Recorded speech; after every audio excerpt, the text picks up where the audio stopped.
Sebenarnya sejak dulu ketika capres juga wacana-wacana apakah kepala daerah harus mundur, apakah menteri harus mundur kalau mencalonkan, sudah banyak sekali tanggapan yang beragam. Meskipun dari MK mengatakan boleh sah-sah saja mereka tak mundur, tapi mereka juga maju menjadi calon presiden sampai akhirnya terpilih menjadi presiden terpilih. Tapi dari Bang Ahmad Riza Patria, apakah ada komunikasi antara Pak Prabowo dan juga Gibran, meskipun kata Bang Margarito tadi bahwa presiden itu punya keputusan utuh untuk menentukan kebijakan negara ini, Bang Ahmad Riza Patria? Ya, tentu secara hukum sudah dijelaskan tadi oleh Bang Margito Kamis ya, bahwa presiden itu kan kepala negara, sebagai presiden yang tertinggi, keputusan ya ada pada kepala ya. Nah, namun demikian sekali lagi sering saya sampaikan bahwa Pak Prabowo itu orang yang baik, bijaksana, cerdas dan negarawan. Tentu setiap keputusan yang diambil beliau pasti meminta pendapat, mendengar masukan, bahkan diskusi, dialog. Itulah karakter Pak Prabowo selama ini. Kami sebagai kader partai 17 tahun bersama di Partai Gerindra memahami sekali sifat karakter beliau yang sangat baik dan bijaksana. Terlebih sekarang beliau adalah presiden terpilih, tentu tugasnya semakin besar, semakin luas, permasalahan semakin kompleks. Tentu beliau memahami masukan banyak orang, banyak tokoh, bahkan pendapat dari setiap rakyat pun menjadi perhatian oleh beliau, dan beliau tentu akan mendengarkan, dan bagaimana semua masukan pendapat itu ke depan dapat disinergikan menjadi terobosan-terobosan program dan kebijakan yang diambil. Jadi saya kira jangankan pendapat daripada Mas Gibran atau Pak Menteri, bahkan tokoh-tokoh di luar pemerintahan, bahkan masyarakat siapapun menjadi perhatian beliau. Ada caranya beliau, bagaimana caranya mengetahui apa yang menjadi harapan, aspirasi dan keluhan masyarakat dalam rangka ikut berpartisipasi dalam pembangunan ke depan. Ya, Bang Riza, lantas bagaimana langkah yang ditempuh Pak Prabowo ya? Ini kan bisa dikatakan ada beberapa hal yang difokuskan oleh Pak Prabowo sebagai presiden terpilih dan juga sebagai Menteri Pertahanan. Ini bagaimana dua hal ini? Ya, saya kira sudah jelas ya, tugas sebagai Kementerian Pertahanan, sebagaimana tupoksinya kita tahu bersama, terus dilaksanakan, dilanjutkan, bahkan ditingkatkan di akhir-akhir masa jabatan nanti, sampai dengan periode kementerian berakhir, dengan dilantiknya Pak Prabowo sebagai presiden, tentu jabatan Kementerian Pertahanan berakhir. Dan tentu sebagai Menteri Pertahanan beliau juga mengunjungi beberapa negara, memenuhi undangan dari beberapa negara dan program lainnya. Itu juga menjadi baik dan penting. Hadir sebagai Menteri Pertahanan ke beberapa negara seperti yang kita lihat di berbagai media. Tapi negara-negara tersebut, para pimpinan negara di dunia juga tahu bahwa Prabowo selain Menteri Pertahanan adalah presiden terpilih. Sehingga dialog diskusinya tentu pada saat kunjungan-kunjungan ke beberapa negara, selain tentu terkait masalah-masalah pertahanan negara, saya kira juga masalah-masalah lain menjadi penting, seperti masalah perdamaian dunia, masalah Gaza dan sebagainya. Oke, Bang Riza, artinya Pak Prabowo akan fokus juga untuk menyelesaikan permasalahan berkaitan dengan Menteri Pertahanan sampai nanti dilantik jadi presiden terpilih ya?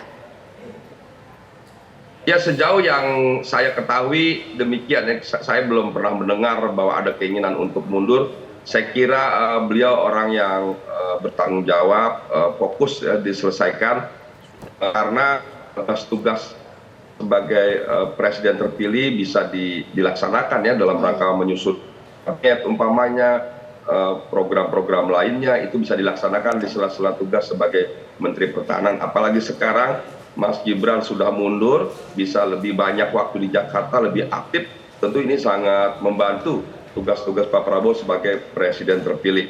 Saya kira demikian, jadi saya kira baik ya, Mas Gibran mundur dari jabatan wali kota sudah tepat dan sudah baik.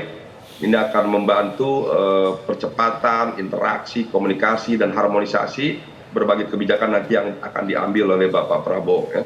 Kita ke Mas Adi Praitno. Baik, Bang Riza. Kalau Gibran mundur itu adalah pilihan pribadi, karena juga sudah ada payung hukumnya, Mas Adi. Tapi kalau ada yang menganggap, wah harusnya Pak Prabowo juga ikut mundur, rasanya aneh ya, Mas Adi ya? Rancu Mas ya? Nggak pas ya Mas ya? Saya sebenarnya dalam posisi tidak terlampau menyetujui jika Gibran, apalagi Prabowo Subianto itu mengundurkan diri dari posisinya. Karena sebenarnya tak ada alasan-alasan yang sifatnya trade off ataupun urgen. termasuk misalnya Prabowo Subianto. Kalau untuk kebutuhan untuk menyusun kabinet, saya kira sebagai ketua umum partai, Prabowo bisa all the time, bisa berkomunikasi dengan ketua umum partai koalisi, termasuk dengan Jokowi. Tidak ada jarak apapun, jarak waktu, jarak komunikasi politik yang saya kira itu bisa dilakukan secara intensif. Gibran saya kira dalam banyak hal, kenapa mundur ini kan soal dikaitkan dengan bagaimana persiapan untuk menyusun dan membangun komunikasi politik dengan Prabowo dan partai-partai di Kim. Sebenarnya tanpa mundur sekalipun soal komposisi kabinet, pastinya Kim, Prabowo Subianto berkomunikasi dengan Jokowi sebagai presiden terpilih dan sekaligus sebagai mentornya Gibran. Oleh karena itu tidak mengherankan kalau kemudian mundurnya Gibran ini kan memunculkan begitu banyak juga kritik-kritik yang sampai. Pertama, kenapa tidak dari dulu mundurnya saat pencalonan di Pilpres? Yang kedua adalah ini kan masa jabatannya sebagai wali kota Solo belum tuntas. Oleh karena itu ini dianggap sebagai dalam tanda kutip ya lari dari posisinya sebagai wali kota yang diamanahkan sebenarnya untuk terus memimpin di Solo minimal sampai tanggal 20 Oktober masa transisi peralihan politik. Tapi seberapa besar Mas Adi melihat bahwa Gibran ini akan dilibatkan penuh dalam pembentukan tim, dalam nanti gagasan, visi misi, semua digodok bersama, atau porsinya tetap lebih besar Presiden? Kalau saya justru melihat pada satu hal yang penting, bahwa persoalan postur kabinet itu hak prerogatifnya hanya ada pada Presiden. Ya. Itu penting dan kunci ya, bahwa Presiden misalnya, Presiden terpilih maksud saya Prabowo Subianto, akan berkomunikasi dengan partai-partai Kim, akan berkomunikasi dengan wakil Presiden terpilihnya ya, tapi overall segala penentuan keputusan politik pasti itu ditentukan oleh Presiden terpilih. Di luar itu semua tentu Prabowo Subianto berkomunikasi dan bernegosiasi dengan Pak Jokowi yang dinilai punya kontribusi terkait dengan menangan Prabowo di Pilpres 2024 ini, bukan dengan Gibran sebenarnya. Oleh karena itu tanpa mundur sekalipun Mas Gibran, itu yang bisa menyambungkan komunikasi, negosiasi politik adalah Pak Jokowi dalam konteks ini, bukan Gibran Raka Buming Raka. Oke, baik, kita menuju ke Bang Margarito. Artinya untuk tadi kan Bang Riza menyampaikan tuh akan dibentuk tim transisi ya. Ini komposisi untuk tim transisi kok perspektif hukum begini ya. Sebagai orang tata negara ya, tim transisi atau apapun namanya itu keputusannya presiden terpilih. Hak prerogatif dari presiden terpilih. Sebenarnya tim transisi itu cuma istilah manajemen saja begitu ya. Tapi kalau kita mau kerangkakan itu sebagai sesuatu yang membantu kelancaran pemerintahan berikut, maka keputusannya sepenuhnya ada di tangan presiden, tidak pada orang lain, siapapun dia. Oke. Kalau presiden, Gibran. Oh ya, termasuk Gibran. Mengapa? Karena dari segi tata negara, jabatan presiden itu jabatan tunggal. Jabatan tunggal itu jabatan yang seluruh wewenangnya terpusat pada satu orang yang namanya presiden. Tidak dibagi dengan dan untuk alasan apapun. Suka atau tidak, senang atau tidak, begitu tata negaranya. Karena itu, apakah presiden itu hendak berdiskusi, katakanlah seperti Adi bilang tadi dengan Pak Jokowi misalnya, atau dan wakil presiden Gibran sekali begitu ya, atau tidak, sangat tergantung pada presiden sendiri. Kalau presiden terpilih Pak Prabowo misalnya tidak berkomunikasi, sah. Kalau dia berkomunikasi, sekedar berkomunikasi, keputusan ada pada tangan presiden terpilih sendiri, dalam hal ini Pak Prabowo. Begitulah pakem tata negaranya. Oke, baik, itu hak prerogatif. Ya itu hak yang tidak dibagi. Oke, nanti kita sama-sama tunggu bagaimana komposisinya ya dari tim transisi ini.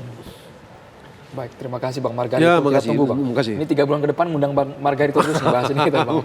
Mas Adi Praitno, Bang Amar Riza Patria, terima kasih sudah bergabung di Kabar Petang.